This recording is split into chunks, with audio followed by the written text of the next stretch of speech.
नमस्कार।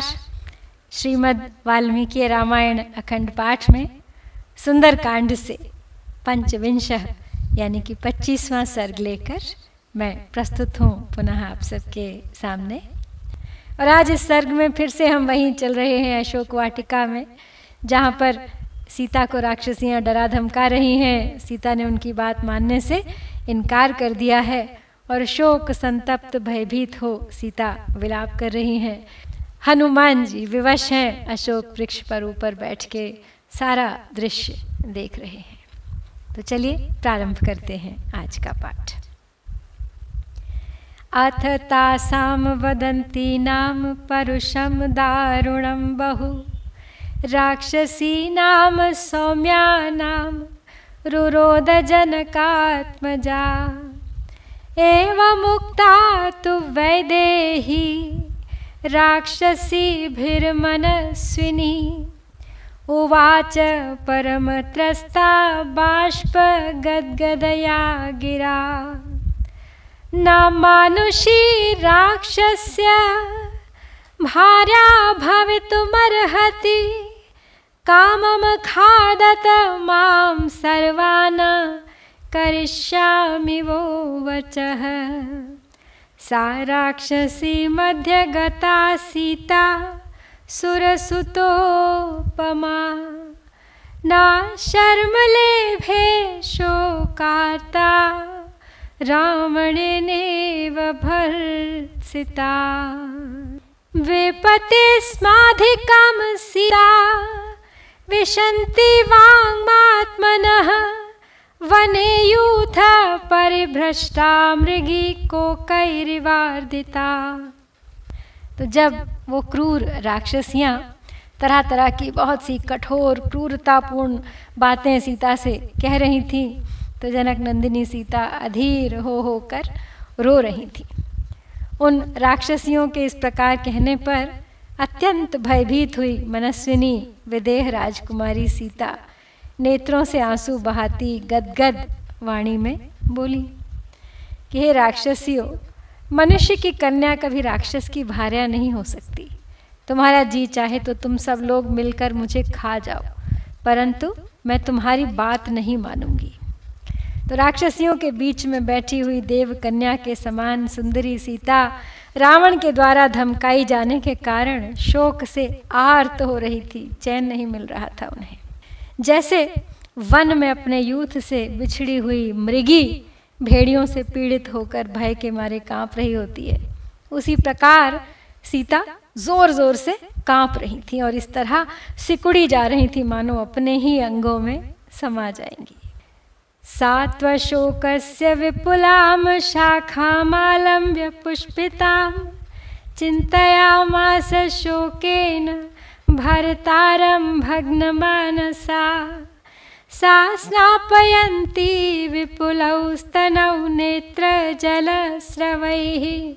चिन्तयन्ती न शोकस्य तदान्तम् अधिगच्छति।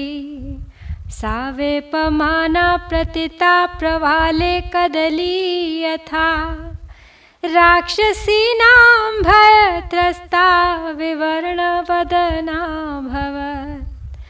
तस्याः या दीर्घबहुला वेपन्त्या सीतया तदा ददृशे कम्पिता वेणी व्यालीव परिसर्पति। सा निःश्वसन्ती शोकार्ता कोपोपहत चेतना आर्ताव्यसृजद श्रोणी मैथिली विललाप च। तो सीता का मनोरथ भंग हो गया था। वे हताश सी होकर अशोक वृक्ष की खिली हुई एक विशाल शाखा का सहारा ले शोक से पीड़ित हो अपने पतिदेव का चिंतन करने लगी। आंसुओं के प्रवाह से अपने वक्षस्थल का अभिषेक करती हुई वे चिंता में डूबी हुई थी और उस समय शोक का पार नहीं पा रही थी। प्रचंड वायु के चलने पर कंपित होकर गिरे हुए केले के वृक्ष की भांति वे राक्षसियों के भय से त्रस्त हो पृथ्वी पर गिर पड़ी। उस समय उनके मुख की कांति फीकी पड़ गई थी।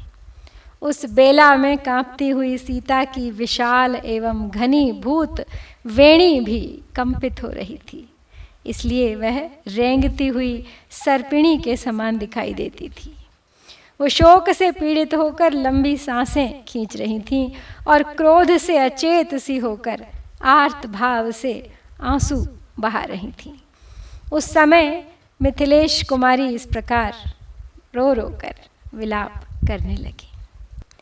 हा रामेति च दुःखार्ता, हा पुनर्लक्ष्मणेति च, हा श्वशुर मम कौसल्ये, हा सुमित्रेति भामिनी। लोकप्रवादः सत्योऽयं पंडितैः समुदाहृतः, अकाले दुर्लभो मृत्युः स्त्रिया वा पुरुषस्य वा। यत्राहमाभिः क्रूराभिः राक्षसीभिर्हार्दिता, जीवामि हीना रामेण मुहूर्तमपि दुःखिता। एषाल्पपुण्या कृपणा विनशिष्याम्यनाथवत्, समुद्रमध्ये नौः पूर्णा वायुवेगैरिवाहता। भर्तारं तम पश्यन्ति राक्षसी वशमागता, सीदामि खलु शोकेन कूलं तोयहतं यथा। तो हा राम, हा लक्ष्मण, हा मेरी सासु कौशल्य, हा आर्य सुमित्रे, बारंबार ऐसा कहकर दुख से पीड़ित हुई भामिनी सीता रोने बिलखने लगी। हाय, पंडितों ने यह लोकोक्ति ठीक ही कही है कि किसी भी स्त्री या पुरुष की मृत्यु बिना समय आए नहीं होती। तभी तो मैं श्री राम के दर्शन से वंचित तथा इन क्रूर राक्षसियों द्वारा पीड़ित होने पर भी यहाँ इस मुहूर्त तक भी जी रही हूँ। मैंने पूर्व जन्म में बहुत थोड़े पुण्य किए थे शायद, इसीलिए इस दीन दशा में पड़कर मैं अनाथ की भांति मारी जाऊंगी। जैसे समुद्र के भीतर सामान से भरी हुई नौका वायु के वेग से आहत हो डूब जाती है, उसी प्रकार मैं भी नष्ट हो जाऊंगी।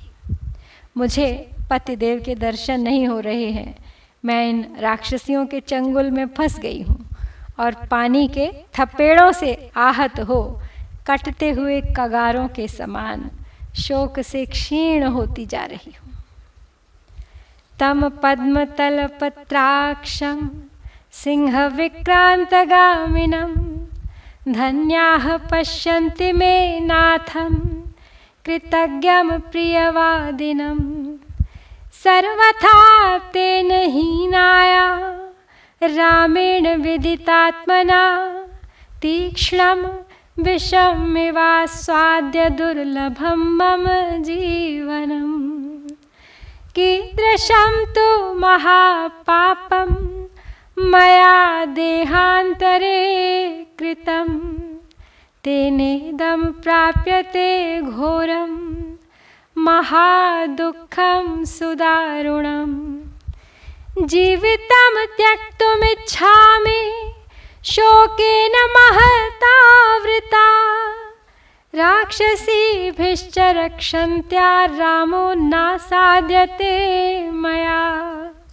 धिगस्तु खलु मानुष्यं धिगस्तु परवश्यतां, न शक्यं यत्परित्यक्तुम् आत्मछन्देन जीवितम्। सीता मन ही मन सोच रही हैं, दुखी हो रही हैं। कहती हैं, आज जिन लोगों को सिंह के समान पराक्रमी और सिंह की सी चाल वाले मेरे कमल दल लोचन कृतज्ञ और प्रियवादी प्राणनाथ के दर्शन हो रहे हैं, धन्य हैं वे लोग। उन आत्मज्ञानी भगवान श्री राम से बिछुड़कर मेरा जीवित रहना उसी तरह सर्वथा दुर्लभ है जैसे तेज विष का पान करके किसी का भी जीना अत्यंत कठिन हो जाता है। पता नहीं मैंने पूर्व जन्म में दूसरे शरीर से कैसा महान पाप किया था जिससे यह अत्यंत कठोर, घोर और महान दुख मुझे प्राप्त हुआ है। इन राक्षसियों के संरक्षण में रहकर तो मैं अपने प्राणाराम श्री राम को कदापि नहीं पा सकती, इसीलिए महान शोक से घिर गई हूँ और इससे तंग आकर अपने जीवन का अंत कर देना चाहती हूँ। इस मानव जीवन और परतंत्रता को धिक्कार है जहाँ अपनी इच्छा के अनुसार प्राणों का परित्याग भी नहीं किया जा सकता। तो सीता अपने इन्हीं विचारों में खोई हुई हैं, न जीती हैं न मरती हैं, केवल श्री राम को नित्य प्रतिदिन याद करती हैं। इस प्रकार श्री वाल्मीकि निर्मित आर्ष रामायण आदि काव्य के सुंदरकांड में हमने 25वां सर्ग यहाँ पर पूरा किया है। इत्यार्षे श्रीमद् रामायणे वाल्मीकिये आदि काव्ये सुंदरकांडे 25वां सर्गः। ओम श्री सीता रामचंद्राभ्यां